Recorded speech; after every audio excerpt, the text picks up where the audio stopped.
अस्सलाम वालेकुम स्टूडेंट्स, कैसे हैं आप लोग? वालेकुम अस्सलाम सर, आप कैसे हैं? अल्हम्दुलिल्लाह फाइन। आज तादाद कम है स्टूडेंट्स की, only 4 students are available right now.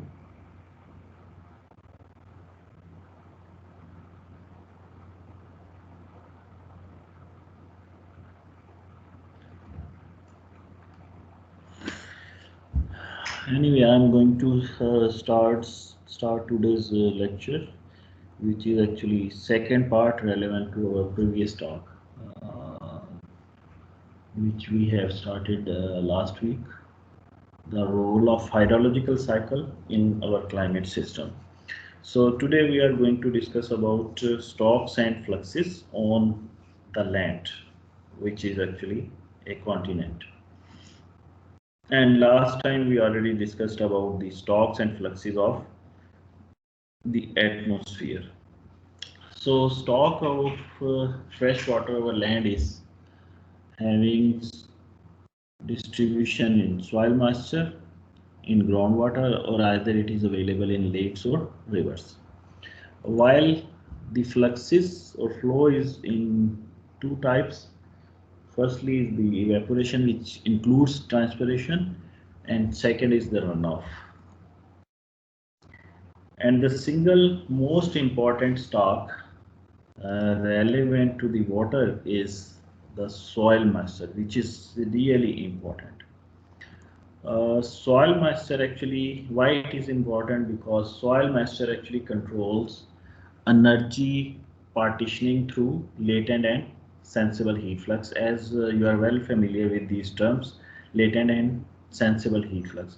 So the soil moisture controls actually the energy partitioning throughout the globe through these two fluxes, and we already learned that energy cycle is equal to water cycle. तो जब energy की distribution होगी soil moisture के through latent and sensible heat flux, तो इसका मतलब है energy cycle change होगा, तो उसके साथ हाइड्रोलॉजिकल साइकिल भी चेंज होगा. That's why soil moisture is the single most important stock available over the earth.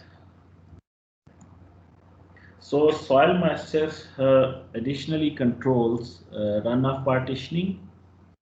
सिर्फ एनर्जी पार्टीशनिंग भी कर रहा है, रन ऑफ पार्टीशनिंग भी कर रहा है, और उसमें रन ऑफ और इन्फिल्ट्रेशन प्रोसेसेस होंगे. सरफेस के ऊपर रन ऑफ, और डेफिनेटली सॉइल मॉइस्चर कितना अवेलेबल है उसकी बेसिस के ऊपर फिर इन्फिल्ट्रेशन लॉस जो है वो भी एस्टिमेट किया जा सकता है.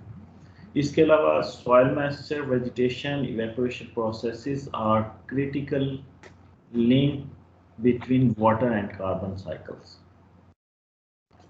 तो सॉइल मॉइस्चर का वेजिटेशन के साथ और इवेपो ट्रांसपिरेशन प्रोसेसेस के साथ जो बेसिकली इंटीग्रेशन बनता है, तो वो लिंक करता है between water and carbon cycles. Okay, so here is the soil water index or monthly index, monthly mean index for year 1992 to 2000, derived from ERS scatterometer. ये सैटेलाइट बेस्ड जो है soil water index है. Soil water index quantifies the moisture condition at various depths in the soil. ठीक है, ये quantify करता है कि कितना सॉइल जो है किस डेप्थ के ऊपर कितना अवेलेबल है. और ERS जो है it represents European remote sensing. ठीक है, ये उनका ऑर्गेनाइजेशन है जिसने जो है बेसिकली ये एनिमेशन तैयार की है. तो आप देख सकते हैं कि जो बेसिकली ग्रीन एरिया है, फॉरेस्ट एरिया, तो वहाँ जो है सॉइल मॉइस्चर मैक्सिमम है, और ब्लू एरिया जो है वो शो कर रहा है, sorry, blue area is showing the maximum soil moisture, और जो रेड की तरफ या ब्राउन कलर है, रेड नहीं है sorry, brown colour, it is showing the dry condition of the soil, mean के सॉइल मॉइस्चर ऑलमोस्ट ज़ीरो है. तो बाकी शेड जो हैं वो तीन तरह के हैं इन एनिमेशन में. एक फॉरेस्ट एरिया है इसके अलावा जो है ग्लेशियलाइज्ड एरिया है जो कि आपको नॉर्दर्न हेमिस्फीयर में नज़र आ रहा है पोलर रीजन की तरफ। और बाकी जो एज़िमुथल आर्किटेक्ट है जो basically it is representing the boundary of the continental area and the ocean. वो जो लाइन ऑफ उनको कह लें कि ज्वाइन कर रही है जो बाउंड्री, उसको हम एज़िमुथल आर्टिफैक्ट से वो जो ग्रे कलर से शो किया गया।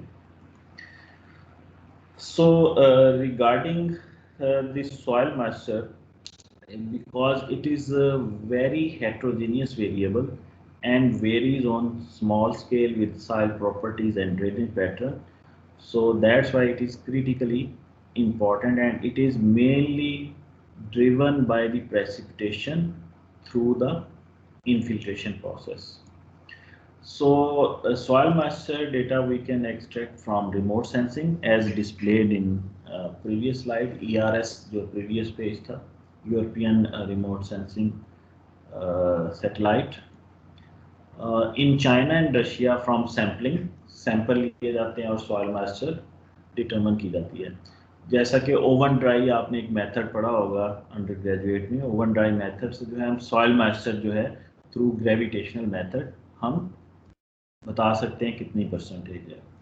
फ्रॉम ग्लोबल स्केल, अगर हमने ग्लोबल स्केल के ऊपर सॉइल मॉइस्चर का एस्टिमेट करना है तो उसके लिए जो है वो सैम्पलिंग नहीं करेंगे, बल्कि क्या है हाइड्रोलॉजिकल और लैंड सरफेस मॉडल, ठीक है, इनको सिमुलेट किया जाता है। मीन इनको इकट्ठे रन किया जाता है, land surface model in addition to hydrological model. तो लैंड जो मॉडल होते हैं वो एटमॉस्फेयर के साथ कपल होते हैं। सो लैंड, एटमॉस्फेयर और हाइड्रोलॉजिकल मॉडल की बेस के ऊपर जो है हम बता सकते हैं सॉइल मॉइस्चर कितना है। जैसा कि इस फिगर में जो बेसिकली सॉइल मॉइस्चर का डेटा है, that is on the basis of global land data simulation system, कि लैंड और एटमॉस्फेयर का जो बेसिकली सिमुलेशन सिस्टम है, कम्बिनेशन है, उसकी बेसिस के ऊपर जो है सॉइल मॉइस्चर जो है वॉल्यूमेट्रिक सॉइल मॉइस्चर कंटेंट वो प्रिपेयर किया गया। बेसिकली इस फिगर में जो है उसकी क्लाइमेटोलॉजी है फॉर फ्रॉम 1979 टू 2012। तो ब्लू एरिया शो कर रहा है कि ज़्यादा सॉइल मॉइस्चर कंटेंट है, रेड एरिया शो कर रहे हैं लेस सॉइल मॉइस्चर कंटेंट।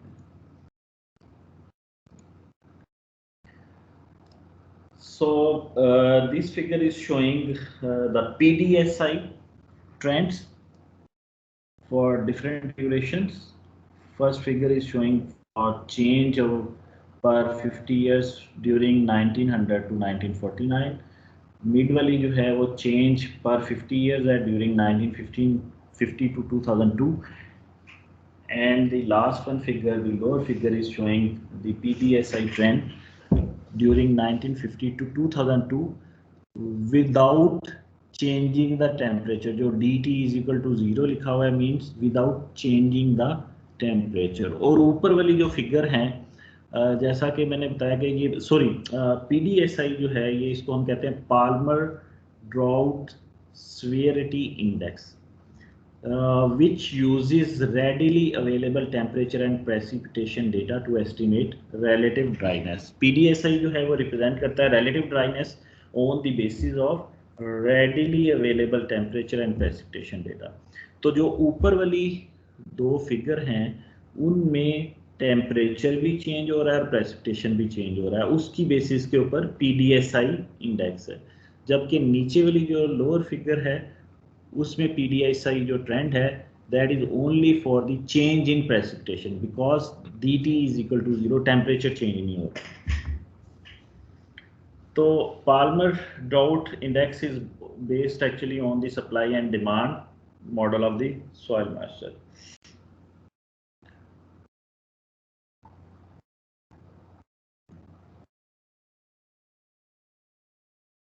और इस इंडेक्स में जो है एक और चीज, रेड एरिया जो है वो शो कर रहे हैं ड्राई एरिया, पर्पल या red area, while the blue or green colors are showing the wetting trends।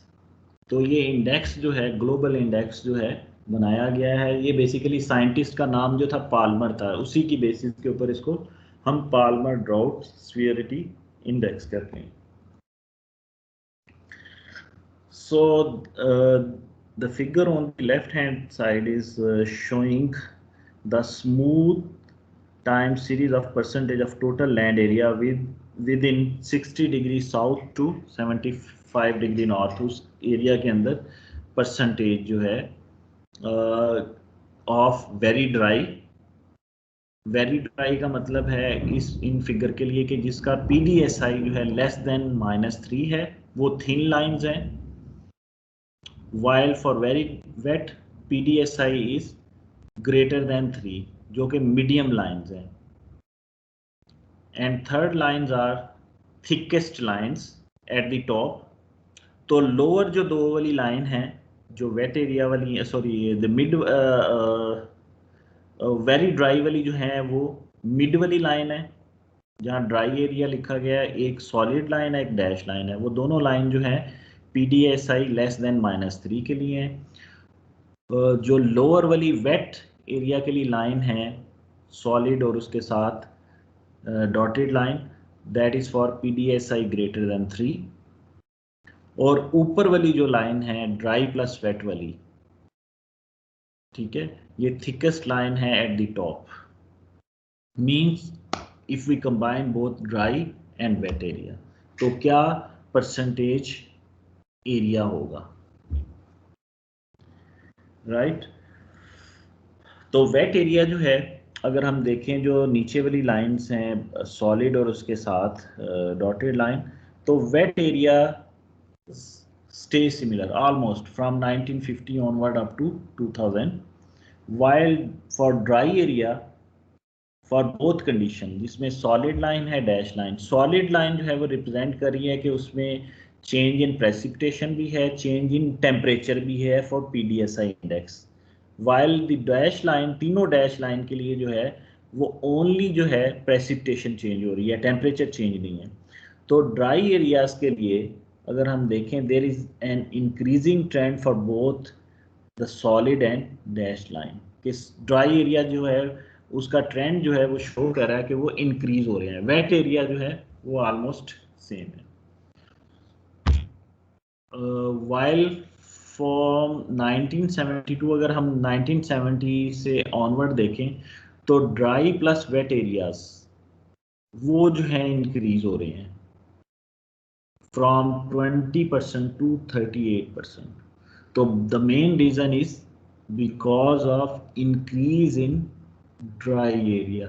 तो वो जो हम बात करते हैं ना कि ड्राउट्स, फ्यूचर में ड्राउट्स कंडीशन क्या होगी, तो पास्ट में जो है, जो हम पास्ट सेंचुरी की अगर हम बात करें तो उसमें हमें क्लैरिटी है on the basis of this manuscript, जिसका वो रेफरेंस मैंने नीचे दिया हुआ है, हाइड्रोमेट्रोलॉजी का जर्नल है. तो इस रिसर्च स्टडी से हमें ये पता लगता है कि जो percentage of total land area जो लास्ट सेंचुरी में थे उसमें ड्राउट जो है वो इंक्रीज हो रहा है, बिकॉज ड्राई एरिया जो है वो इंक्रीज हो रहे हैं. सिमिलरली इसी पेपर में जो है ये तो ग्लोबल ट्रेंड था, जो है regional on Sahel, USA, western Europe, eastern Asia और अदर रीजन्स, ये सेम जो है वो स्टडी कंडक्ट की गई कि किन एरियाज में वेट एरिया इंक्रीज हो रहे हैं, वेट एरिया सेम रह रहे हैं, dry area plus dry plus wet area के ऊपर क्या जो है फर्क आ रहा है. So you can go through ये that paper if you are interested in for detailed understanding. I'm not going to explain these figures. Okay, then the second stock after soil moisture is the groundwater, which is really important. However, no true global assessment of groundwater stock yet has been made. अभी तक global इसका assessment नहीं की गई. However, it is active stock. और active stock क्यों है? क्योंकि पीजोमेट्रिक लेवल जो है वो फ्लक्चुएट होते हैं. However, we have limited data of those piezometers. और एक्टिव स्टॉक का हमें जो है लैंड सरफेस मॉडल भी बताते हैं, but there is no true ground water flow conditions. Land surface model से हमें कुछ आइडिया आ जाता है। इसके अलावा जो है ग्लोबल हाइड्रोलॉजिकल मॉडल जो हैं उससे भी हमें जो है असेसमेंट हो जाती है, but there is no true picture of ground water flow because we have limited piezometric data। Global scale के ऊपर आप हाइड्रोलॉजिकल मॉडल रन कर रहे हैं और पीजोमीटर आपके बहुत काम है, तो इसका मतलब है हम मॉडल्स को कैलिब्रेट नहीं कर सकते अप टू द लेवल जहां हम कहें कि ये ट्रू पिक्चर रिप्रेजेंट कर रहा है, या उसकी अनसर्टेनिटी बहुत कम है मॉडल्स की। इसके अलावा जो है पीजोमीटर या लैंड सरफेस मॉडल और हाइड्रोलॉजिकल मॉडल के अलावा जो है सैटेलाइट बेस्ड भी जो है एस्टिमेट हैं। उसके लिए जो है ग्रेस एक सैटेलाइट है जिससे जो है हम ग्राउंड वाटर की असेसमेंट कर सकते हैं, but we have to validate the GRACE observations with the in situ observation, जबकि हमारे पास पीजोमीटर्स जो हैं, जो इन सिचु पीजोमीटर हैं, वो लिमिटेड नंबर्स में अवेलेबल है। ग्राउंड वाटर में impose a long term signal on regional climate model because ground water is also a part of the hydrological cycle. तो हाइड्रोलॉजिकल साइकिल जो है वो डेफिनेटली रीजनल क्लाइमेट के ऊपर इम्पैक्ट करता है। So here are some pictures or figures representing different data sets. The first on the left hand top is for the GRACE, जिसमें total water storage है, while on the right hand side hydrological model की assessment है कि actual storage जो है in December, month of December कितना है, while the lower figure is also showing the storage amplitude using the GRACE satellite data। इसके अलावा जो है एक और स्टडी है, ये बेसिकली उसके लिए जो है वो मैंने नीचे लिंक भी दिया हुआ है। तो उसमें जो है ग्रे सैटेलाइट को यूज़ करते हुए ग्राउंड वाटर स्टॉक की बात की गई है। यहाँ जो है आपको नंबर ऑफ बेसन्स नज़र आ रहे हैं जो कि ग्लोबली आप देख रहे हैं up to I think 37, yes 37 basins के ऊपर स्टडी की गई यूजिंग ग्रेस डेटा। तो ग्रेस डेटा हमें ये बताता है कि 21 major ground water basins in red, orange and yellow colour, different colours के आपको बेसन नज़र आ रहे हैं। रेड, ऑरेंज और येलो कलर के जो बेसन है, the loss of water is more than the recharge between year 2003 to 13। Means कि जो ग्राउंड वाटर एब्स्ट्रैक्ट किया जा रहा है या पंप आउट किया जा रहा है ग्राउंड वाटर, वो ज़्यादा है, रिचार्ज कम है। कौन से बेसन्स के ऊपर? जो रेड, ऑरेंज और येलो कलर है। और पाकिस्तान का अगर देखें वो 23rd नंबर है। तो पाकिस्तान का जो इंडस बेसन है, इसका मतलब है वहाँ जो है ग्राउंड वाटर जो है वो डिप्लीट हो रहा है because recharge is less as compare to the ground water abstraction. However, 16 major aquifers in blue colour, जो ब्लू कलर में है, डार्क ब्लू या लाइट ब्लू में, वो वाले एरिया हैं जहां रिचार्ज ज्यादा है और ग्राउंड वाटर एब्स्ट्रैक्शन कम है।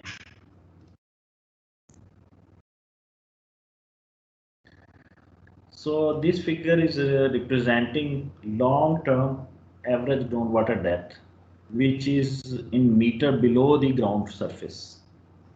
तो पाकिस्तान में अगर देखें वो ब्लू कलर नज़र आ रहा है, which is from less than 0.25 up to 2.5 से 5 मीटर तक भी जाता है, ठीक है, इन इंडस बेसन। और रेड कलर के जो आपको एरियाज नज़र आ रहे हैं उसमें जो ग्राउंड वाटर है depth that is more than 640 metre below the ground surface. और ये बेसिकली जो है ये ग्राउंड वाटर डेप्थ जो है ये हाइड्रोलॉजिकल मॉडल को रन करके जो है उसकी सिमुलेशन से जो है एस्टिमेट किए गए हैं। ये जो है ऑब्जर्वेशनल बेस नहीं है, ये सिमुलेशन है। So average ground water level जो यूरोप के हैं, the left hand figure is showing the recharge, while on the right hand side figure is showing equivalent water table depth from surface जो है वो water table कितना है, that is representing EWTD equivalent water table depth। तो ground water level Europe में जो है estimate जो है ग्राउंड वाटर रिचार्ज का है, और it is assume that K to decrease exponentially with depth which is generally applicable, कि जो कोफिशिएंट ऑफ परमिएबिलिटी है वो डिक्रीज होता है exponentially with the depth from the ground surface. हाँ, उसमें एक्सेप्शन है कि अगर कहीं जो है ग्राउंड के अंदर जो है अंडरग्राउंड कहीं जो है इम्परमिएबल लेयर आ गई, वो एक और बात है, बट जनरली के जो है वो डिक्रीज होती है exponentially with depth. That's why there is an aquifer underground. कहीं इम्परमिएबल लेयर होगी तभी जो है वो ग्राउंड वाटर रेजर्वायर जिसको हम एक्वाफर कहते हैं वो बिल्ड होगा। Optimise groundwater elevation such as the charge is equal to net lateral flow। तो बेसिकली जो है जब मॉडल्स को रन किया जाता है तो उसमें जो है एक अजम्पशन लिया जाता है कि रिचार्ज जो है it is contributing towards the lateral flow. Lateral flow कौन सा, जो कि जिसको हम ग्राउंड वाटर फ्लो कहते हैं, सरफेस फ्लो की बात नहीं हो रही, कि जो रिचार्ज हुआ जितना भी प्रेसिपिटेशन का पार्ट वो लेटर ऑन जो है वो सब सरफेस नहीं बल्कि ग्राउंड वाटर फ्लो की तरफ कंट्रीब्यूट करेगा, जिसको हम कहते हैं net lateral flow.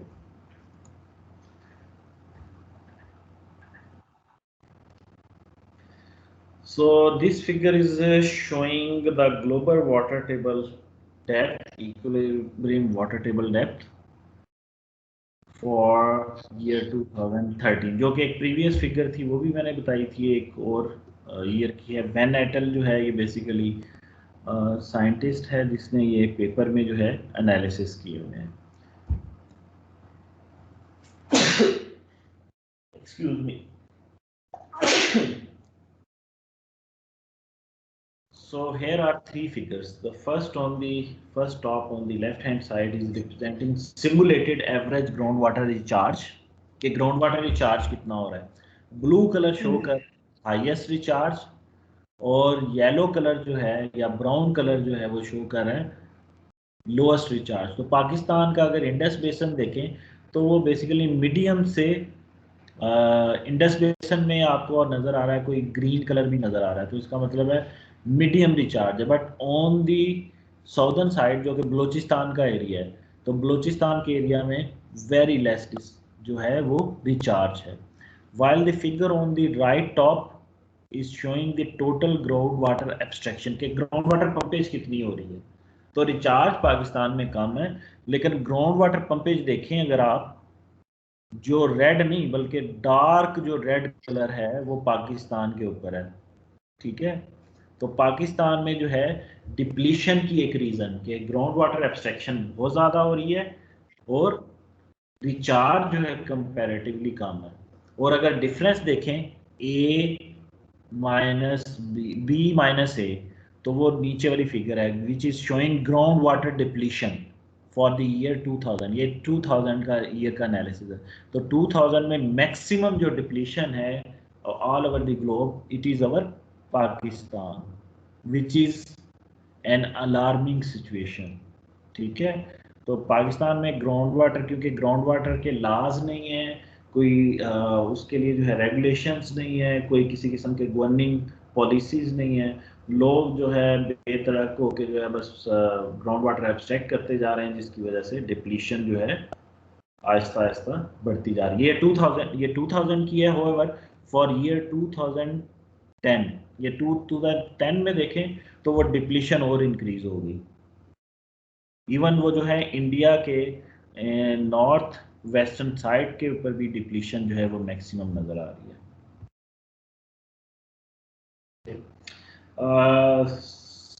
So basically same figure, but for the, if we want to study the trends of abstraction, depletion and water demand, then we can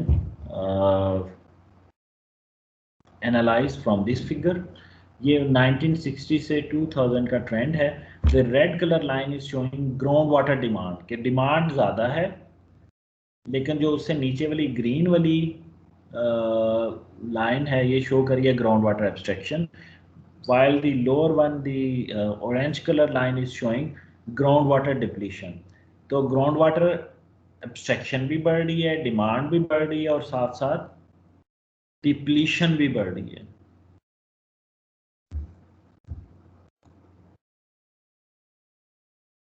okay, ground water depletion अगर different regions में देखें, इसको इंसेट करके अगर देखें, तो USA में आपको टॉप लेफ्ट वाली फिगर, लोअर पैनल में, लेफ्ट लोअर पैनल में आपको जो है मिडल ईस्ट, पाकिस्तान, इंडिया, इन रीजन में आपको डिप्लीशन ज़्यादा नज़र आ रही है। इसके अलावा जो है लोअर जो लेफ्ट वाली है फिगर वो चाइना का रीजन है, और इसके अलावा यूरोप का रीजन जो कि राइट टॉप के ऊपर फिगर है।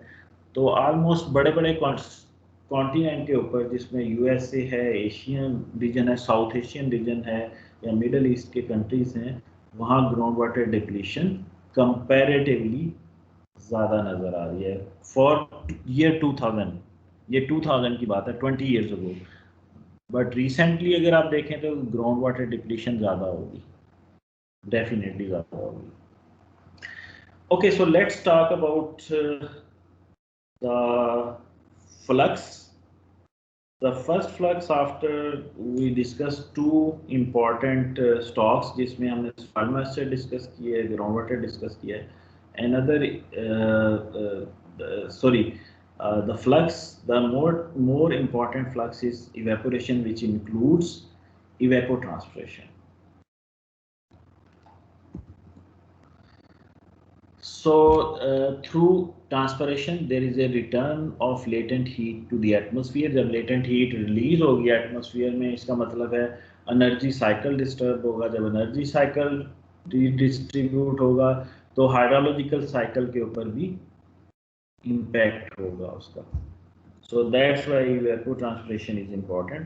It also influences moisture status through runoff and groundwater recharge.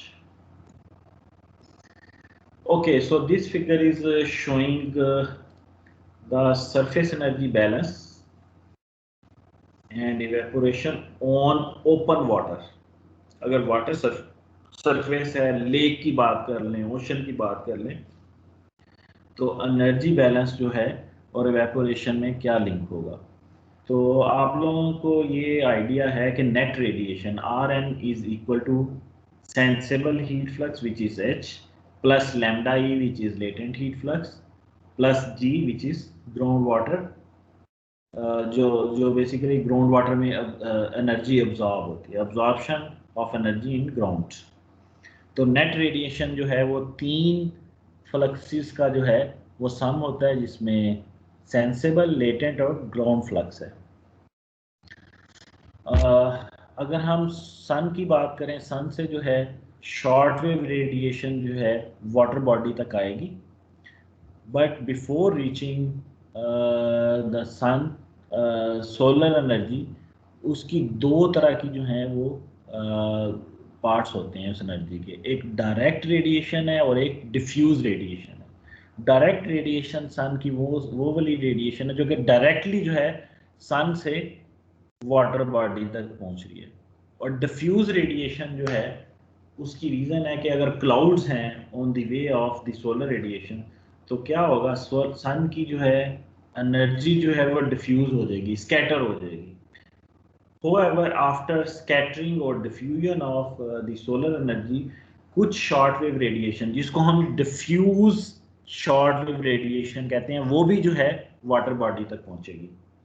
तो डायरेक्ट रेडिएशन भी पहुंच गई, डिफ्यूज रेडिएशन भी पहुंच गई, और इस रेडिएशन का जो डायरेक्ट और डिफ्यूज शॉर्ट वेव रेडिएशन का कुछ पार्ट जो है वो रिफ्लेक्ट बैक होगा, कुछ पार्ट जो है वो वाटर बॉडी में अब्जॉर्ब होगा, जो कि उसको वार्म करेगा, जिसको हमने यहाँ G से लिखा है ऊपर रिलेशन में भी, और अगर आप वाटर बॉडी के नीचे देखें, warming due to net radiation, जिसको G से रिप्रेजेंट किया गया। तो ये तो होगी शॉर्ट वेव रेडिएशन।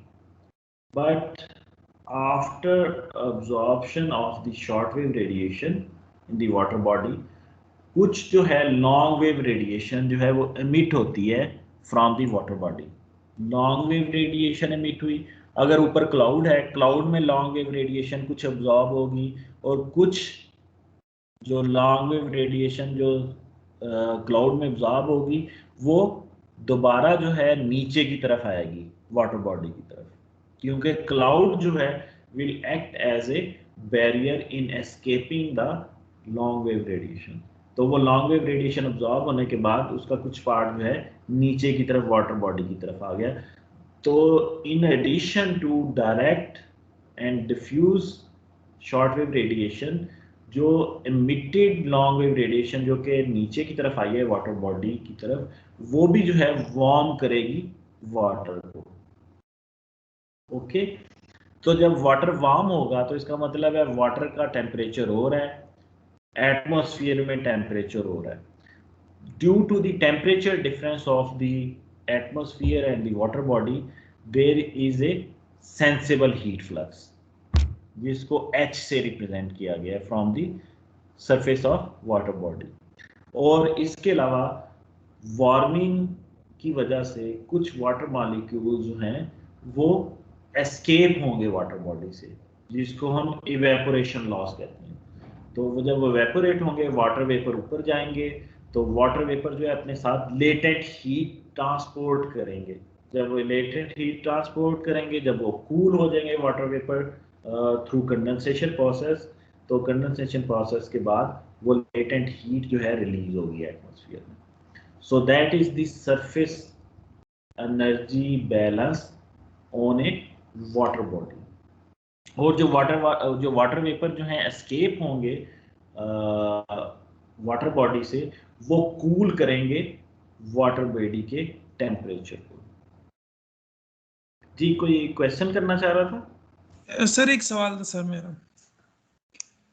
सर हम लोग मीन सर एक बैलेंस रखा जाता है सर सन की हीटिंग से और क्लाउड से सर अर्थ का टेम्परेचर, लेकिन सर ग्रीन हाउस गैसेस की वजह से हमारा जो एनर्जी बैलेंस वो डिस्टर्ब हो रहा है, राइट सर? बिल्कुल। तो सर एक बार मैं पढ़ रहा था कि कहीं पढ़ रहा था, उन्होंने कहा कि एक किस्म का जो आपका वहाँ जब एनर्जी एब्जॉर्ब होती है, ओशन लेटेंट हीट एब्जॉर्ब हो जाती है, और जब वो क्लाउड फॉर्मेशन होती है तो लेटेंट हीट जब रिलीज हो जाती है, टू बैलेंस के किसी तरीके से बैलेंस करने के लिए एनर्जी बजट को वो स्पेस को रिलीज कर देते हैं, इस एनर्जी को, लेटेंट हीट जो रिलीज हो जाती है। तो इट ऑल्सो अफेक्ट्स कि उन्होंने कहा क्या जो अर्थ का जो एनर्जी बैलेंस है वो तौर से मेंटेन हो जाता है, वन ऑफ द फैक्टर्स में। वो लेटेंट हीट जो है एस्केप नहीं होती, लॉन्ग वेव रेडिएशन एस्केप होती है। लॉन्ग वेव रेडिएशन जो है एस्केप हो जाती है स्पेस में। जो आपकी हीट एटमॉस्फेयर में है उसका most of the part troposphere में रहता है, बहुत कम स्पेस में जाता है, स्पेस से ऊपर, ठीक है, वो स्ट्रेटोस्फियर या ट्रोपोपास से ऊपर चले जाएगा। लेकिन मोस्ट ऑफ दी जो आपकी हीट फ्लक्सेस हैं वो ट्रोपोस्फियर में रहते हैं, राइट। जो एस्केप होता है that part is called long wave radiation, right. वो थोड़ा सा आप देखिएगा, वहां लॉन्ग वेव रेडिएशन लिखा होगा, लेटेंट हीट नहीं लिखा होगा। अगर लिखा होगा तो लेटेंट हीट का बहुत स्मॉल नेग्लिजिबल पार्ट जो है वो रिलीज होता है स्ट्रेटोस्फियर की तरफ, जिसको हम ऑलमोस्ट जीरो कहते हैं। सर हम लोग करंटली अपने जो अपना भी एनर्जी बैलेंस है, हम क्या उसे इम्बैलेंस कह सकते हैं, अनस्टेबल है, क्योंकि अनस्टेबल है तो ये सारे जो हैं आपका डे का वेदर है। अगर अनस्टेबल ना हो तो फिर तो एक ही तरह का वेदर है सिस्टम। अनस्टेबल है तो किसी दिन बारिश हो रही है, किसी दिन कम टेम्परेचर है, किसी दिन ज्यादा टेम्परेचर है, किसी दिन विंड ज्यादा स्पीड है, किसी दिन विंड की डायरेक्शन और तरह की हो जाती है। तो हमारा एटमॉस्फेयर है ही अनस्टेबल, स्टेबल तो नहीं है। लेकिन ये तो सर अगर एक एरिया के लेके करें, अगर ओवरऑल देखें सर, ओवरऑल अनस्टेबल है, ओवरऑल पूरी दुनिया में अनस्टेबल है, कहीं भी एक जैसा जो है वो नहीं है। हाँ, जो हम बात करते हैं ना कंजर्वेशन ऑफ एनर्जी, वो कंजर्वेशन एक है कि वो जो नेट रेडिएशन है वो टोटल अगर आप करेंगे वो एक ही होगी, अच्छा टोटल मेरे से एनर्जी सेम कंफ्यूज रहेगी, टोटल एनर्जी सेम रहेगी। बस ठीक है, वो हो सकता है किसी कंडीशन में, जिस तरह डे एंड नाइट है, डे एंड नाइट की मैंने एक एग्जांपल दी थी कि डे जी एंड नाइट में क्या होता है, ठीक है ना, रेडिएशन कूलिंग और ठीक है ना, वो ये नेट रेडिएशन के जो कंपोनेंट हैं वो ऊपर नीचे हो जाएंगे ना, लेकिन बैलेंस तो रहेगा उसमें ओवरऑल। तो ओवरऑल बैलेंस रहने का ये मतलब नहीं है कि वो स्टेबल होगी, कंडीशन स्टेबल नहीं रहेगी, अनस्टेबल ही रहेंगी, क्योंकि लेटेंट हीट हो सकता है ज्यादा हो किसी कंडीशन में, सेंसिबल हीट कम हो किसी वक्त, जो है ग्राउंड वाटर, जो ग्राउंड में वार्मिंग है या वाटर बॉडी की वार्मिंग रात को तो नहीं होगी, वो तो जी वार्मिंग नहीं होगी, वो कूलिंग होगी नाइट को, डे में जो है वार्मिंग होगी। तो ये जो है वो बैलेंस में जो है प्लस ऊपर नीचे होती रहती हैं चीजें, लेकिन ओवरऑल कंजर्वेशन ऑफ एनर्जी है। राइट सर, मतलब सर कि क्वांटिटी में फर्क का बैलेंस रहेगा, लेकिन ज्यादा और कम होने की वजह से इम्बैलेंस हमारा हो जाता है। हाँ, किसी वक्त वो नेगेटिव होगी, एक केस में जी मैंने बता दिया ना, ग्राउंड की जो मैंने बिल्कुल एग्जांपल की है, दिन के वक्त जो है ये प्लस में है, रात को जो है ये नेगेटिव में है। तो बिल्कुल वो सर। नेगेटिव हुई तो दूसरी जो कंपोनेंट है वो लेटेंट हीट फ्लक्स या सेंसिबल हीट फ्लक्स, वो अगर नेगेटिव में चले जाए उसके ऊपर इम्पैक्ट उसका होगा, उसको कंपनसेट करेगी लेटेंट हीट या सेंसिबल हीट। बिल्कुल सर राइट। तो बाकी जो है इस फिगर में जो है हमने अभी कार्बन डाइऑक्साइड की बात नहीं की, ग्रीन हाउस गैस, अगर ग्रीन हाउस गैस भी आ जाएगी तो ग्रीन हाउस गैस की वजह से भी लॉन्ग वेव रेडिएशन उसमें एब्जॉर्ब होगी, ये तो हम मैंने सिर्फ क्लाउड की बात की है ना, ग्रीन हाउस गैस आ गई तो ग्रीन हाउस गैस जो है लॉन्ग वेव रेडिएशन को एब्जॉर्ब करेगी, उससे नीचे आएगी, फिर दोबारा long wave radiation water body को वार्म करेगी। तो बिल्कुल वो सर। जो है क्लाइमेट ग्लोबल वार्मिंग का इम्पैक्ट होगा, वो अगर इसमें ऐड करना चाहें वो भी कर सकते हैं, but I am talking about the general gen concept of the surface energy balance. Right अगर हम लैंड की बात करें, लैंड के ऊपर क्या होगा, लैंड के ऊपर जो है इसी तरह डायरेक्ट और डिफ्यूज सोलर रेडिएशन जब पहुंचेगी, ठीक है, उसकी रिफ्लेक्शन भी होगी कुछ शॉर्ट वेव रेडिएशन की। उसके बाद जो है अगर लैंड के ऊपर सॉइल मॉइस्चर है, लैंड के ऊपर जो है प्लैंट्स हैं, तो लैंड के ऊपर सॉइल मॉइस्चर अगर है तो इसका मतलब लेटेंट हीट फ्लक्स होगी, प्लांट्स हैं तो वहां से लेटेंट हीट फ्लक्स होगी। अगर सॉइल ड्राई है, ठीक है, अगर सॉइल ड्राई है तो लेटेंट हीट नहीं होगी बल्कि वो सेंसिबल हीट फ्लक्स होगी। तो ड्राई और वेट कंडीशन में सेंसेबल, सॉरी, ड्राई और वेट कंडीशन दोनों कंडीशनों में सेंसिबल हीट फ्लक्स तो हो सकता है, लेकिन ड्राई कंडीशन में लेटेंट हीट फ्लक्स नहीं होगा क्योंकि सॉइल मॉइस्चर ही जीरो है, राइट। तो ये बेसिकली जो है सरफेस एनर्जी बैलेंस है फ्रॉम लैंड, जिसमें जो है लेटेंट हीट फ्लक्स हम कह रहे हैं that is equal to soil moisture, soil moisture जितना होगा उसकी वजह से जितना फ्लक्स है that must be equal to latent heat flux, क्योंकि वो सॉइल मॉइस्चर जो है अगर सारा का सारा इवेपोरेट हो गया तो इसका मतलब है सॉइल मॉइस्चर की वजह से जो फ्लक्स है that is latent heat flux. और वाटर और कार्बन साइकिल जो है वो कपल करते हैं with the through evaporation process और थ्रू सॉइल मॉइस्चर, जिसको हम सॉइल मॉइस्चर थ्रू रेस्पिरेशन भी हो सकता है। सॉइल रेस्पिरेशन का मतलब है it is the production of carbon dioxide when soil organism respire. Soil organism किस किस्म के हो सकते हैं, प्लांट रूट्स हो सकते हैं, माइक्रोब्स हो सकते हैं, फोना हो सकती हैं, इस तरह की चीजें हो सकती हैं।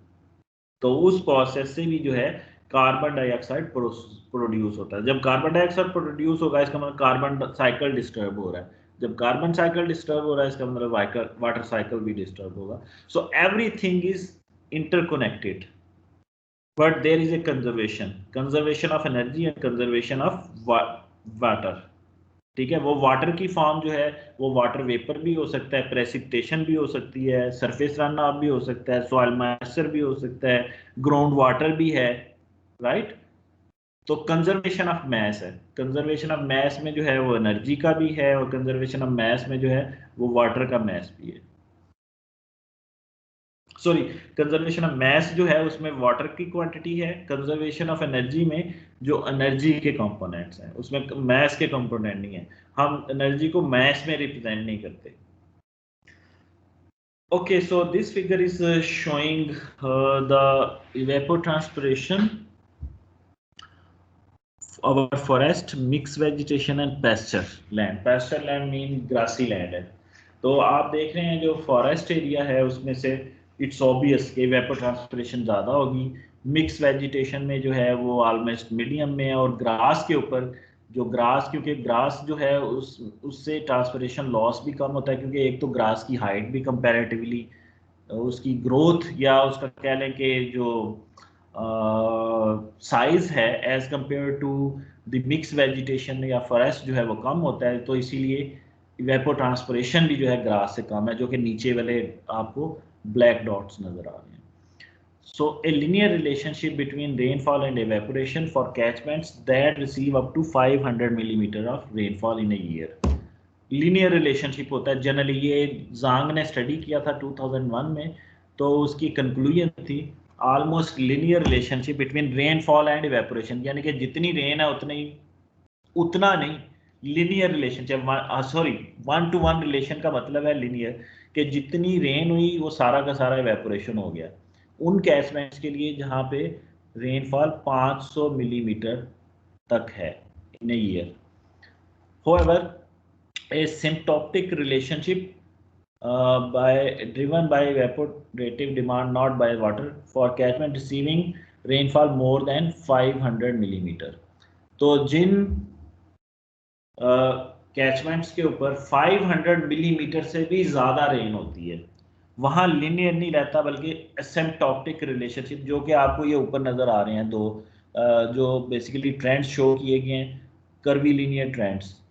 ठीक है, तो कर्वीलिनियर ट्रेंड जो है फॉर फॉरेस्ट और फॉर ग्रास, ये जो है लिनियर रिलेशन नहीं है, ये एसिम्प्टोटिक रिलेशनशिप है, क्योंकि इन पे जो है कैचमेंट एरियाज के ऊपर रेनफॉल जो है 500, अगर देखें आप for example 500, yes, from this figure 500 की लाइन अगर ऊपर आप लेके जाएं नीचे से एक्स कोऑर्डिनेट से 500 तक, तो आपको लिनियर रिलेशनशिप नजर आ रहा है. लेकिन 500 से अगर रेनफॉल ज्यादा हो गई है तो वो लिनियर नहीं है रिलेशनशिप, बल्कि वो कर्वी लिनियर रिलेशन हो गया.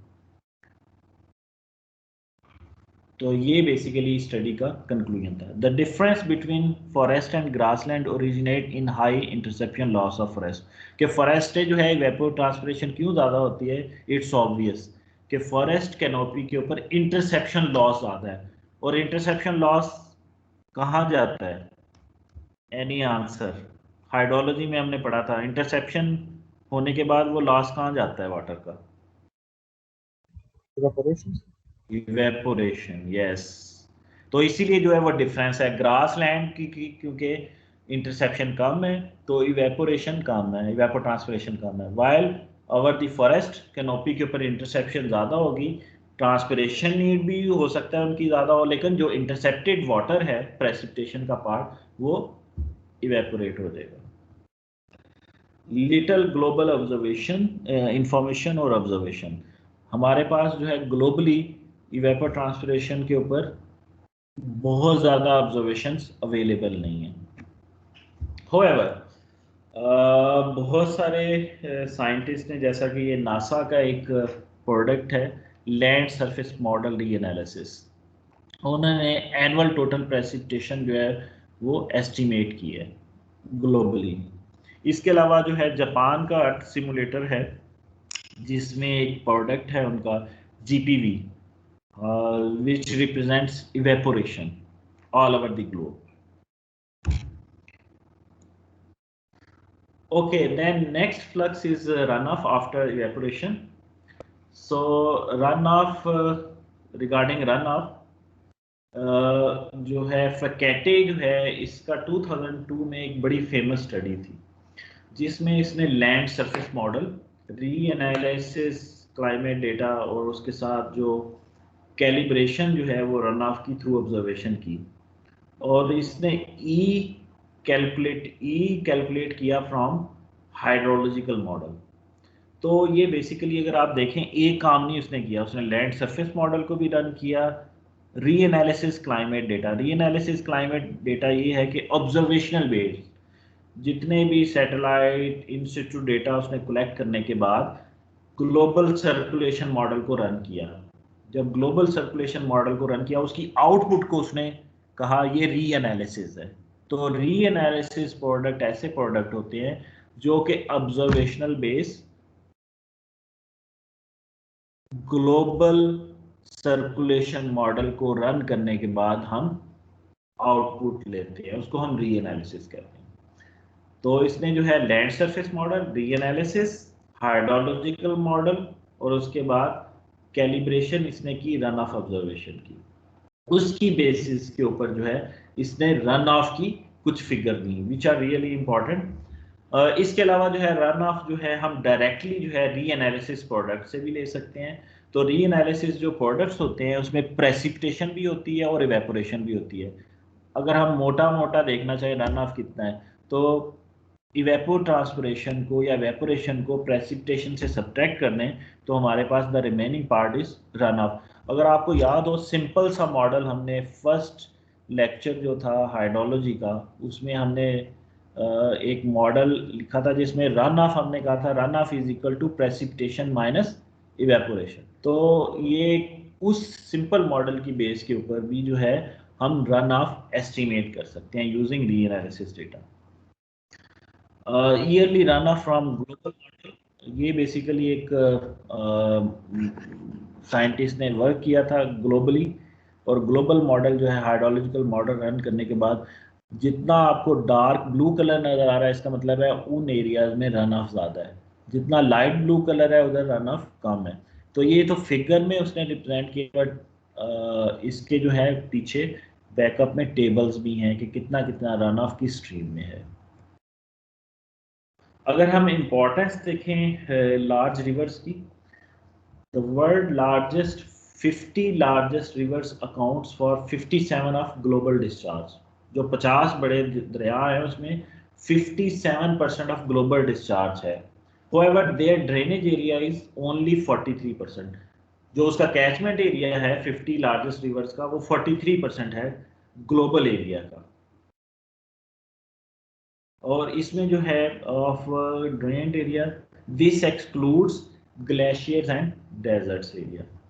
अगर हम 50 रिवर्स में 150 और लार्जेस्ट रिवर, नेक्स्ट जो 150 लार्जेस्ट रिवर्स हैं वो ऐड कर लें, मीन टोटल 200, जो फर्स्ट 200 लार्जेस्ट रिवर है, तो 67% जो है उनका ग्लोबल डिस्चार्ज है और 65% उनका ड्रेनेज एरिया है। अगर हम नेक्स्ट 721 मींस टोटल 921 रिवर हो गए, तो 921 रिवर्स का जो डिस्चार्ज है that is 73% of global discharge, while the drainage area is 68%। तो इसका मतलब है अगर 721 अगर नेक्स्ट हम रिवर्स को ऐड करते हैं तो नंबर्स जो हैं वो डिस्चार्ज के भी और उसके साथ साथ ड्रेनेज एरिया के भी वो बहुत ज़्यादा नहीं बढ़ते। वो 67 से 73 हो गया, 65 से 68 हो गया।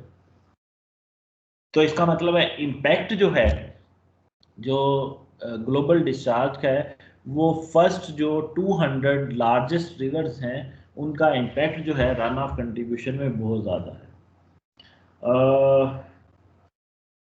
इस फिगर में जो है फकैटे रन ऑफ जो कि डॉटेड लाइन से शो किया गया है। फकैटे ने मैंने से 2002 में स्टडी किया था। तो फकैटे के अलावा लार्जेस्ट रिवर जो हैं 921, एनसेप एक ये री एनालिसिस प्रोडक्ट है जिसमें प्रेसिपिटेशन माइनस इवेपोरेशन को करके रन ऑफ एस्टिमेट किया गया है। इसी तरह ECMWF ये जो है यूरोपियन प्रोडक्ट है। एनसेप जो है अमेरिकन प्रोडक्ट है, उसमें भी P-E से रन ऑफ एस्टिमेट किया गया है। इसके अलावा B&R उसने 1975 में कोई स्टडी की थी, रन ऑफ ग्लोबली इतना हो सकता है। तो अगर आप ये पांचों लाइनें देखें जो टॉप के ऊपर है, एक्सेप्ट एनसेप, ऑलमोस्ट सब में जो है एक तरह का ही जो है वो ट्रेंड नज़र आ रहा है रन ऑफ का।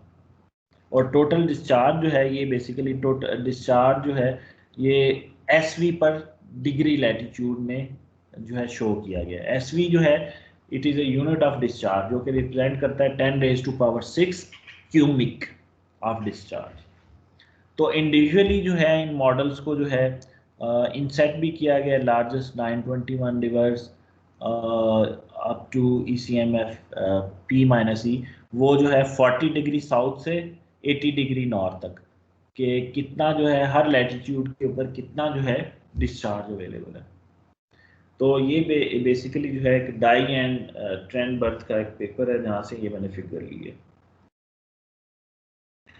अनसर्टेनिटी, अगर इसी हम फिगर की बात करें, इंडिविजुअल अगर मॉडल्स की बात करें, इंडिविजुअल जो एनालिसिस है, तो हर जो मेथड है या हर री एनालिसिस प्रोडक्ट है, उन सब में जो है कुछ ना कुछ डिफरेंस है विच रिप्रेजेंट्स एरर, जिनको हम अनसर्टेनिटी कहते हैं। तो अनसर्टेनिटी जो है रन ऑफ में बहुत ज़्यादा है, जैसा कि uncertainty in estimating of stream flow in figures में देख सकते हैं। तो ये जो बेसिकली फिगर्स हैं ये ली गई हैं फकैटे के पेपर से, और इसमें जो है एनुअल रन ऑफ है। फर्स्टली जो है लेफ्ट वाली जो फिगर है Fekete 2000, first left on the top, run off in millimetre per day from Fekete paper. इसके नीचे वाली जो फिगर है एनसेप जो री एनालिसिस है उससे रन ऑफ कितना है, that is equal to P minus E, precipitation minus evaporation. Then third on the left hand side ECMF WFD analysis का रन ऑफ, उससे नीचे वाली जो है वो प्रेसिपिटेशन है। प्रेसिपिटेशन किसका है, average of two products CMAP और GPCP, ये दो बेसिकली सैटेलाइट प्रोडक्ट्स हैं जिनकी एवरेज से प्रेसिपिटेशन लिया गया। तो अगर हम तीन ऊपर वाली फिगर हम देख लें, लेफ्ट वाली तीन फिगर ऊपर, नीचे प्रेसिपिटेशन है, ऊपर वाली तीनों फिगर रन ऑफ हैं। तो रन ऑफ अगर हम देखना चाहें, तीनों का कंपैरिजन करना चाहें, तो बहुत ज्यादा अनसर्टेनिटी है इन प्रोडक्ट्स में, बहुत ज्यादा अनसर्टेनिटी है, राइट। तो अनसर्टेनिटी जो है एरर्स इन ऑल कंपोनेंट्स, जिसमें Q discharge, P precipitation, E evaporation, अगर इनमें एरर्स होंगे ये कंट्रीब्यूट करेंगे errors in estimating the field of stream flow obviously. Even at global scale the input into the ocean is still high uncertain, कि ocean के अंदर जो input है स्ट्रीम फ्लो की उसमें भी बहुत ज़्यादा अनसर्टेनिटी है। उसके रेलेवेंट एक ये बेसिकली फिगर है जो कि सेम पेपर से, डाई और ट्रेंड बर्थ के पेपर से मैंने लिया है। तो अगर हम देखें 921 रिवर्स से जो है ये एरो रिप्रेजेंट कर रहे हैं stream flow contribution towards ocean, जो कॉन्टिनेंटल एरिया से स्ट्रीम फ्लो ओशन में आ रहा है। लेफ्ट वाली जो है टॉप पे 921 रिवर्स हैं, राइट टॉप वाली जो है एन जो अमेरिकन प्रोडक्ट है उसका रन ऑफ है P-E, लेफ्ट लोअर जो है वो फकैटे का रन ऑफ केस है, और राइट लोअर जो है वो ECMF WF जो यूरोपियन प्रोडक्ट है उसका रन ऑफ है। तो अगर चारों में आप नंबर्स देखें, रन ऑफ कंट्रीब्यूशन जो कि ओशन की तरफ हो रही है वो किसी में भी सेम नहीं है। तो इसका मतलब है अगर ये चारों अप्रोचेस को हम कंपेयर करें तो अनसर्टेनिटी है इन एस्टिमेटिंग ग्लोबल रिवर डिस्चार्ज। और अगर हम ग्लोबली रन ऑफ वही बेसिकली ये 4 अप्रोचेस के अलावा कुछ और भी अप्रोचेस ऐड की गई हैं इन टेबल्स में। तो अगर हम देखें टोटल जो लास्ट वाला कॉलम है, तो ये रेंज है पूरी 32,640 से 46,930 क्यूबिक किलोमीटर पर ईयर जो है ये ग्लोबल रन ऑफ की बात हो रही है इन डिफरेंट अप्रोचेज। ये 8 अप्रोचेज हैं आई थिंक, यस 8 अप्रोचेज में जो एस्टिमेट किए गए हैं तो वो 32,000 से 47,000 क्यूबिक किलोमीटर पर ईयर। तो इसका मतलब ये हाई अनसर्टेनिटी है ग्लोबल रन ऑफ की एस्टिमेशन में। इसकी क्या रीज़न हो सकती है? इसकी रीज़न बहुत सारी हो सकती हैं। अगर ग्लोबल क्लाइमेट मॉडल की हम बात करें, वो जो 1970 से अप टू हम 5th असेसमेंट रिपोर्ट की बात की थी कि वो मॉडल जो है ग्लोबल क्लाइमेट मॉडल्स वो किस तरह आहिस्ता आहिस्ता आहिस्ता आहिस्ता आहिस्ता जो है उसकी इम्प्रूवमेंट हुई। तो इसका मतलब है प्रीवियस जो सबसे पुराने वाले मॉडल्स थे वो तो बहुत सिंपल थे, तो उनमें अनसर्टेनिटी ज़्यादा होगी। जैसे जैसे जो है मॉडल बेहतर होते जा रहे हैं, ऑब्जर्वेशन हाई होती जा रही हैं, तो हर इंडिविजुअल प्रोसेस जिसमें प्रेसिपिटेशन, इवेपोरेशन और अदर इंटरेक्शन की अंडरस्टैंडिंग वो बेहतर हो रही है, तो रन ऑफ एस्टिमेशन भी बेहतर हो रही होगी। अगर ये टू अप्रोचेस हैं इस yes uncertainty for different approaches और डिफरेंट टाइम स्केल्स के ऊपर हैं ऑल ओवर द कॉन्टिनेंट, जिसमें Europe, Asia, Africa, south and north America और ओशन रीजन। तो ग्लोबल रन ऑफ जो है इन अप्रोचेज में वो 29 से 44,000 क्यूबिक किलोमीटर पर ईयर की बात हो रही है। अगर हम डिफरेंट रिवर्स की बात करें, ये डिफरेंट रिवर्स हैं, तो Amazon and Orinoco has the highest flow from May to June, while its basin integrated precipitation runoff peak in early spring. ये basically description जो है relevant to these figure and you can go through by your own. I'm not going to explain these texts. However, the last one is important. P minus E analysis means precipitation minus evaporation analysis is not suitable for seasonal runoff due to snow, groundwater and lake storage. That is the conclusion. ठीक है कि P minus E analysis जो कि बहुत simple है, that is not suitable at all for seasonal runoff. ये seasonal run off की बात कर रहे हैं। अगर हर फिगर के जो एक्स कोऑर्डिनेट देखें वो मंथली है, मंथली मींस कि वो सीजनल रन ऑफ की हमने बात की हुई है। तो सीजन में जो है वो स्नो भी चेंज होगा, ग्राउंड वाटर भी, और उसके अलावा लेक स्टोरेज भी। Okay, let's come to the conclusion. Before going to conclude, I want to show some of the products which are available free of cost and you can use these products for your future research work. या जब भी आपने future में कोई काम करना हो, ये बहुत सारे प्रोडक्ट्स अवेलेबल हैं। तो ये बेसिकली जो है एनसेप कार जो है ये बेसिकली यूएस का है, यूनिवर्सिटी और ओरिजिन इनका प्रोडक्ट है, जिसमें जो है बेसिकली ये short wave radiation, long wave radiation, net radiation का डेटा अवेलेबल है। मंथली स्केल के ऊपर भी है, डेली स्केल के ऊपर भी ये डेटा सेट्स अवेलेबल हैं।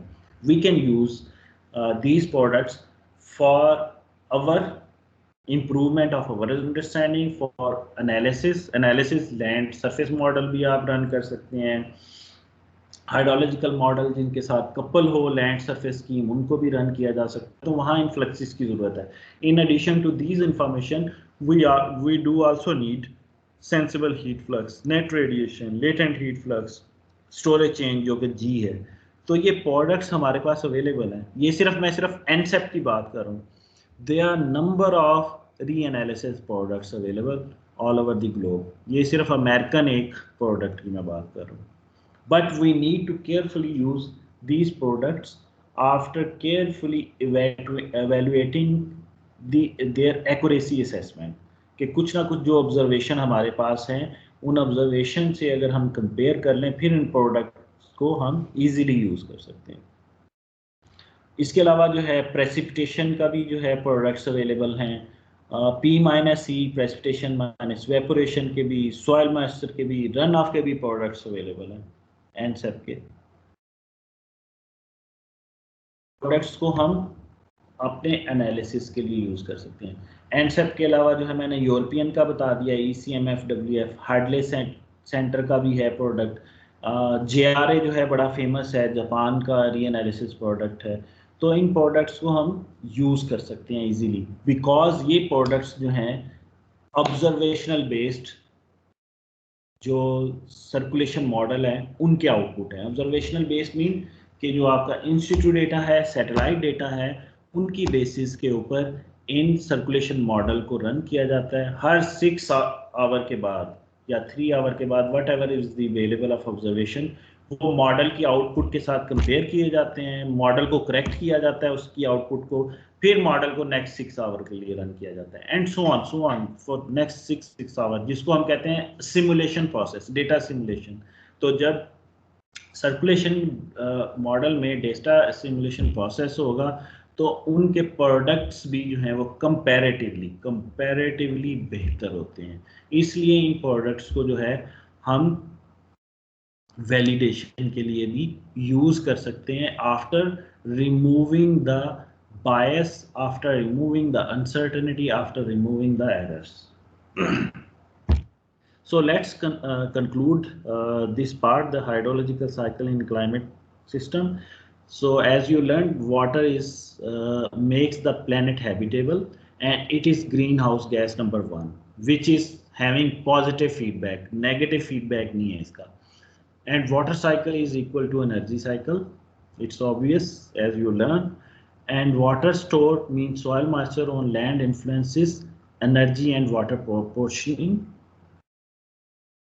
Water and carbon cycles are coupled through plant transpiration, which we learned today.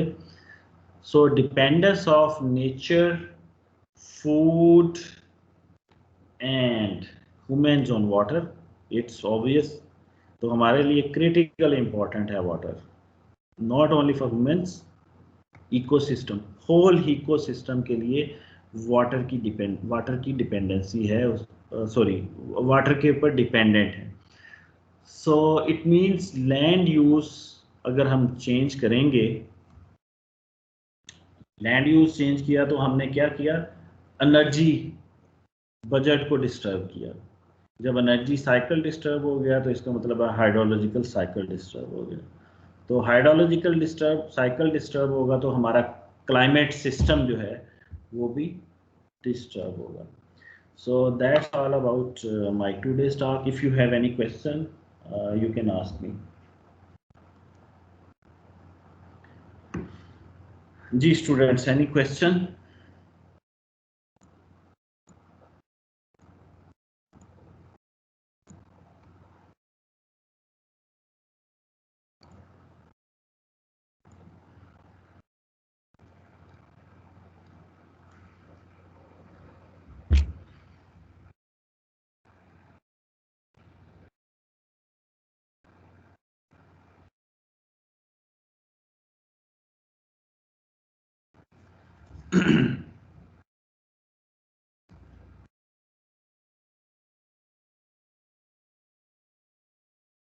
No question?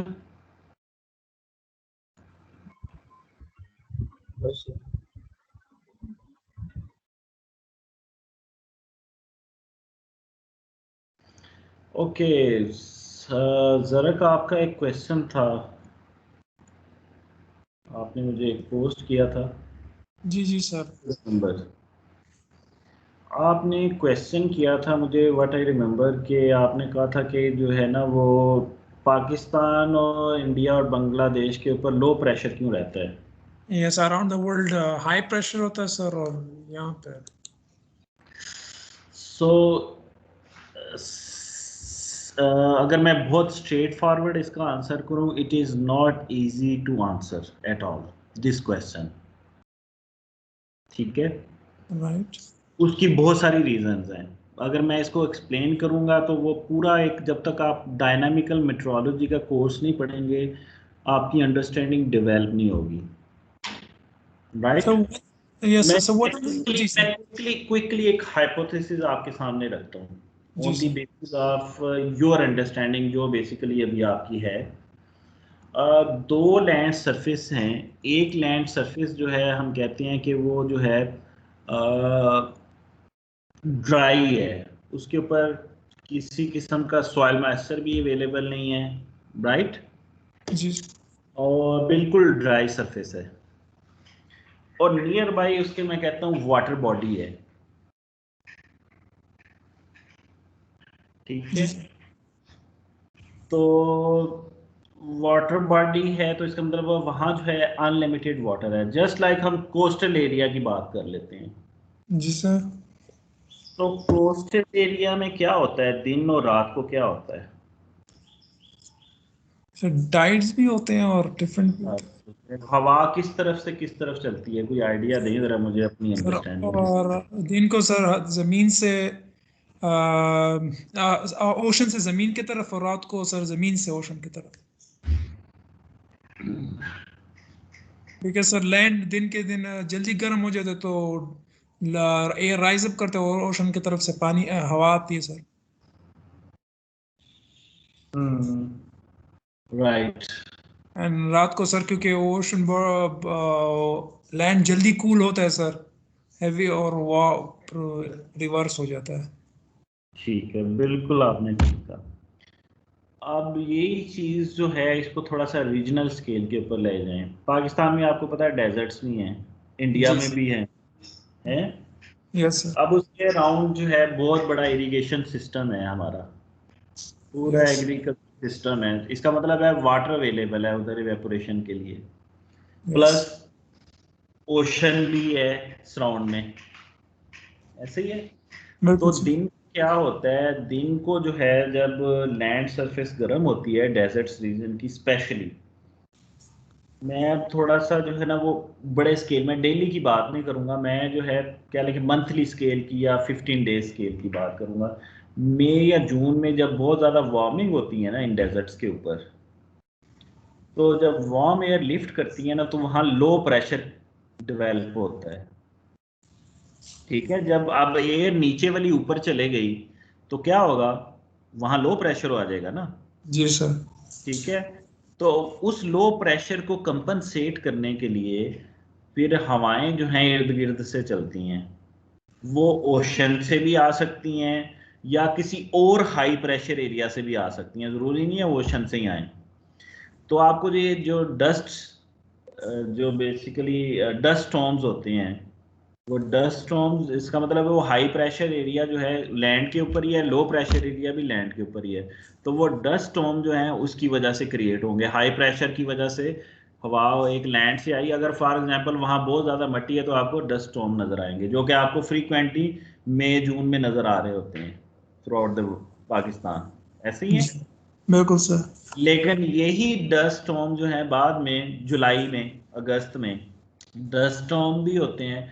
लेकिन कुछ हवाएं जो हैं, जो कि आपने मुझे मैप एक भेजा था, वो अगर आप देखें बे ऑफ बंगाल से विंड्स जो हैं वो हिंदू कुश हिमालय रीजन को साथ साथ फुट वो हिल्स के साथ साथ वो डाइवर्ट होती हुई इंडिया की तरफ आती हैं और पाकिस्तान तक भी पहुंचती हैं।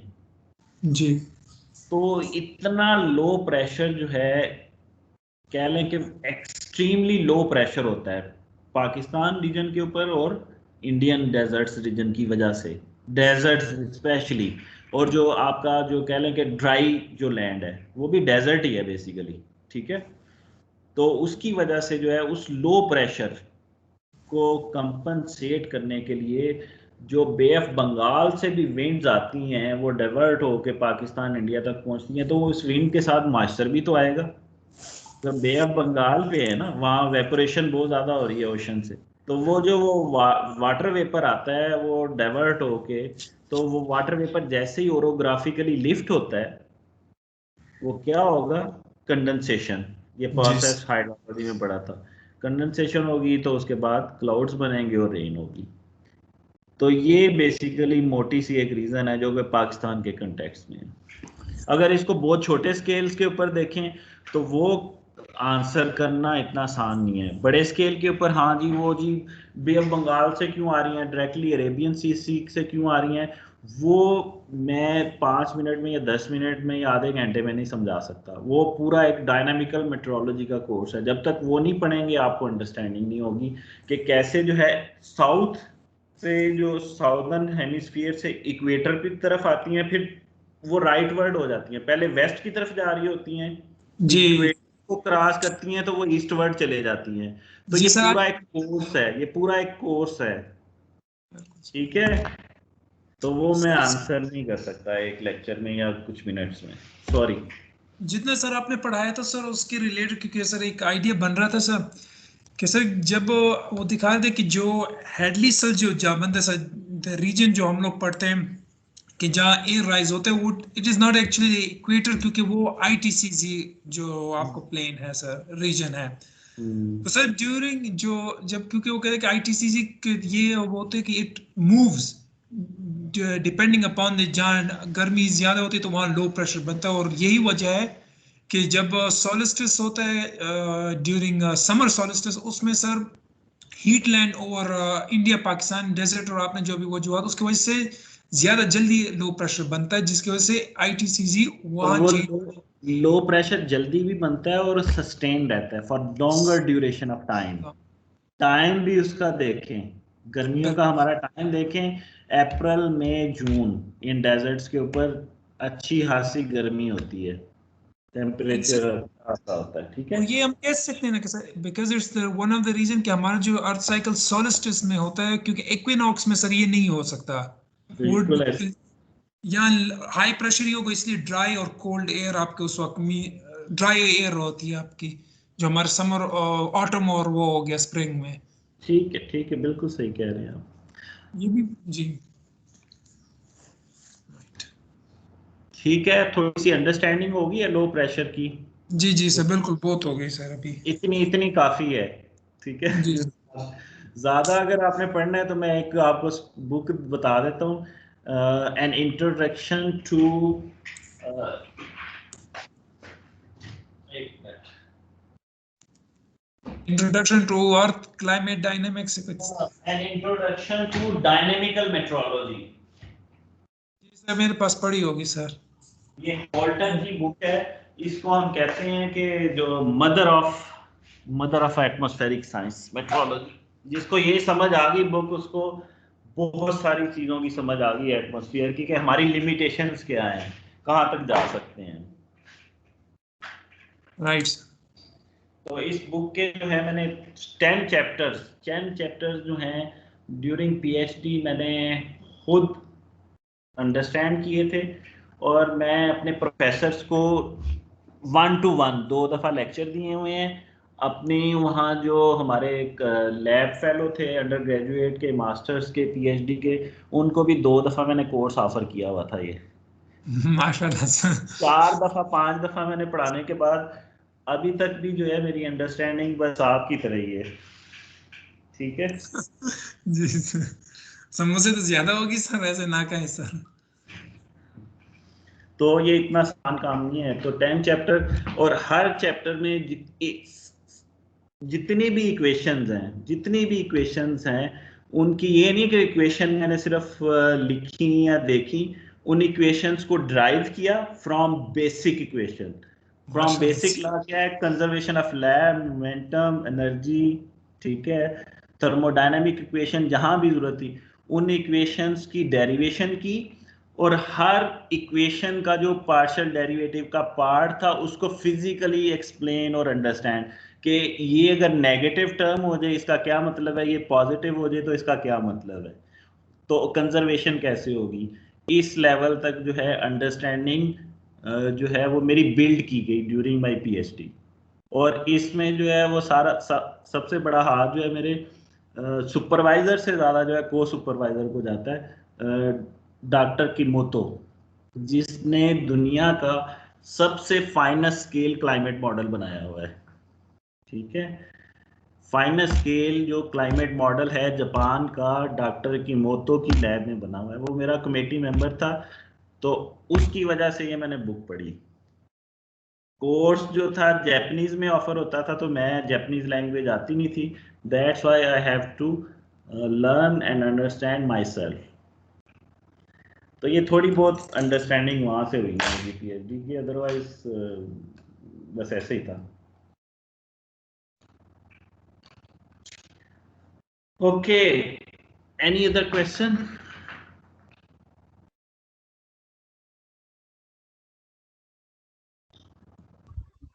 सर कमिंग वीक हमारा क्लास होगा? यस, कमिंग वीक में क्लास है तो होगी। विकार कुछ तो ऑब्वियस चीजें हैं जो जिनके तो क्वेश्चन बनते ही नहीं है, प्लीज ग्रो अप हैं sir. Next week sir last week है, आपको अगर मालूम हो सर। जी। मुझे पता है, मैं लास्ट वीक में बस एक शॉर्ट सा जो है वो लेक्चर लूंगा, वो देखता हूँ कि कौन सी चीज़ें इंपॉर्टेंट हैं उनमें से। मुझे जो है आपके साथ शेयर करनी है वो मैं उसका एक लेक्चर दूंगा लास्ट वीक। सर अगर अगर सर हो सके सर इस फ्राइडे हो सकता है सर, अगर प्रॉब्लम ना हो।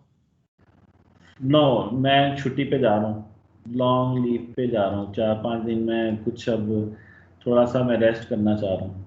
राइट। ठीक है,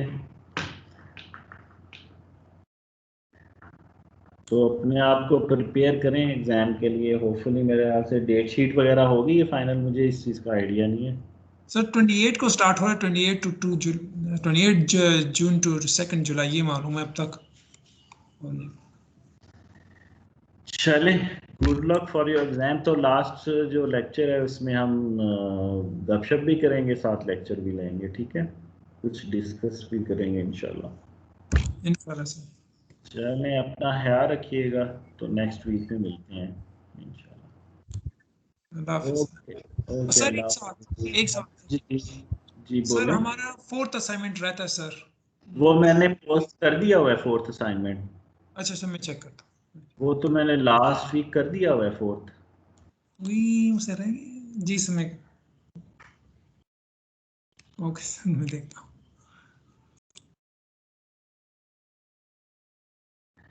ये मुझे चेक कर लेने दे, मुझे आपने यस नो सर, 4th का 3rd है मेरे ख्याल में सर। थर्सडे को मैंने पोस्ट किया है ये, इसके ऊपर MS के ऊपर और LMS के ऊपर भी होगा, डेफिनेटली होगा, अगर मैं भूल ना गया हूँ। सर मैं चेक करता हूँ, क्योंकि मैंने 4 डेज पहले से देखा तो मुझे याद आता कि मैं इसे चेक करता हूँ सर। अभी LMS के ऊपर मैं चेक कर लेता हूँ। यस, LMS के ऊपर भी है। आ गया है सर, आ गया। राइट सर, मैं कर, ठीक है सर। चलें ठीक है। ओके सर, अल्लाह हाफिज़। ओके।